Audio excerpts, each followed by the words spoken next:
네, 이준석 위원님 질의해 주시기 바랍니다. 예, 이종호 장관님 먼저 한 가지만 여쭙겠습니다. 네네. 제사이동통신 하는 이유가 뭡니까? 우선 제가 생각했을 때 가격 인하를 통해 소비자 권익 향상인지 아니면 말 그대로 28GHz 사업자를 하나 확보하기 위함인지 어떤 쪽에 가깝습니까?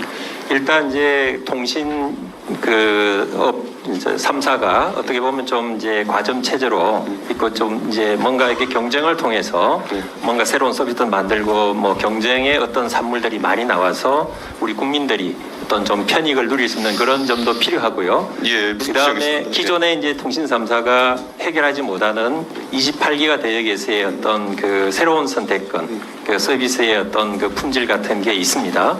예, 그런 부분에 대해서 이제 저희가 검토를 해서 사익동사를 해야 되겠다라고 생각을 한 겁니다. 예, 강도원 차관님 이거 한번 여쭤보겠습니다. 그 실제 지금 스테이지 X가 스테이지 5라는 이름으로 그 가상사업자 MVNO 사업을 하고 있죠. 네. 해당 가상 MVNO 사업자의 사용자 수가 얼마 정도 됩니까 지금? 뭐 제가 알기로 한 3만 명에 4만 명 정도 된다고 최근 기사에 나와 있던 걸로 알고 있습니다. 네. 그러면 이 규모가 사실 알뜰폰 업계에서는 사실 1% 미만의 점유율을 가지고 있는 업체인데 이런 MNO 사업자가 되기 위한 업력을 충분히 갖췄다 생각하십니까?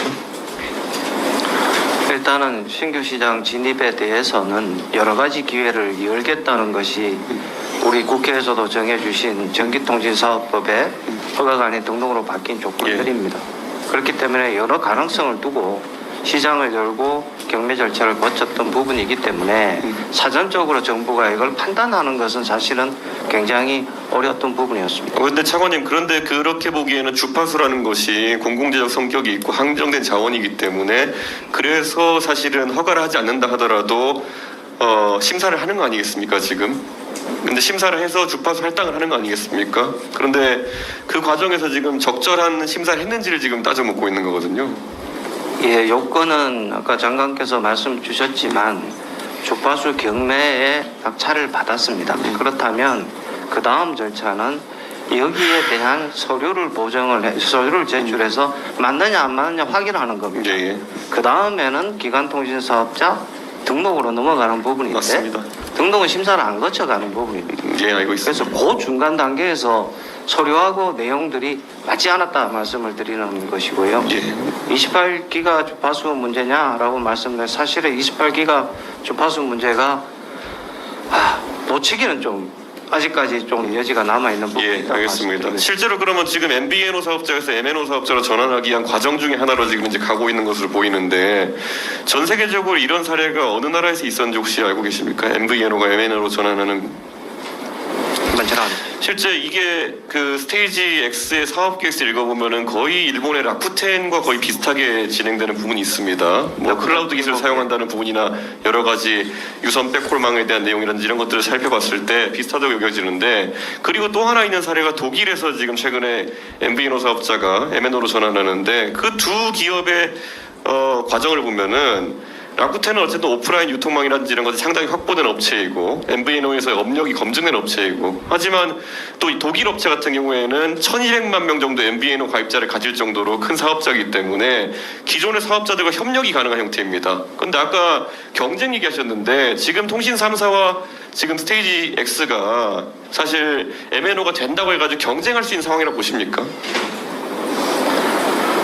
사전적으로 판단하기가 참 쉽지 않습니다.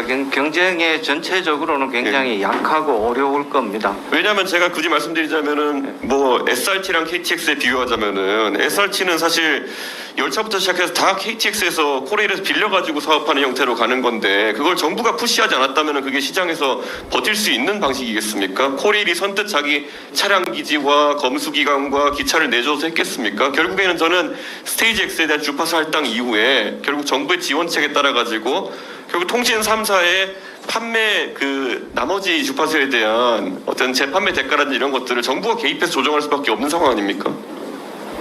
예, 그때 시작을 했을 때 시점을 보면 3사의 28GHz에 대한 취소 문제하고 같이 있어서 제가 말씀드린 28GHz 말고 사실 스테이지 X 사업을 영위하기 위해서는 아래 기가헤르츠 때의 그런 업권도 확보해야 될 거 아니겠습니까? 그런데 그것 같은 경우에 지금 통신 3사에서 재판매 받을 수밖에 없는 구조 아니겠습니까? 로밍이나. 그렇습니다. 그리고 새로운 전국망을 구축할 경우에 추가적인 주파수 공급도 검토하겠다라는 게 그 당시 발표했던 정부 지원책 중에 하나였습니다.